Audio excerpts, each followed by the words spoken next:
Нова го открива предлогот на Филе, најпрво опозиционата СДСМ да се врати во парламентот и да се формира парламентарна или независна анкетна комисија за случувањата на 24 декември, одлагање на локалните избори кои би се одржале заедно со предвремените парламентарни после јуни, односно по одлуката на Европскиот совет за тоа дали Македонија на есен стартува со преговори или не.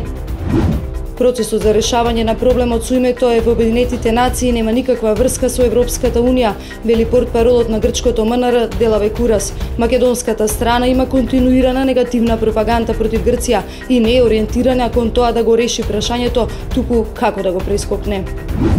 Прва жртва на вирусот H1N1, 62 годишен тетовец, вчера починал на инфективната клиника во Скопје. Во моментот во критична состојба се тројца пациенти, меѓу кои едно 4-годишно дете. Во земјава грипот е во подем. Германската канцеларка Ангела Меркел ќе разговара со британскиот премиер Дейвид Камерун по неговата најава дека е можен референдум за излез од Европската унија. За разлика од острите реакции на европските лидери, Меркел побарала да види што всушност предлага Камерун. После Велика Британија и Австрија предлага референдум за излез од Унијата. Ако Европската Унија се развива од централистичка супердржава, тогаш повеќе би сакал сојуз со Швајцарија. Ова е ставот на лидерот на највлијателната опозициона партија.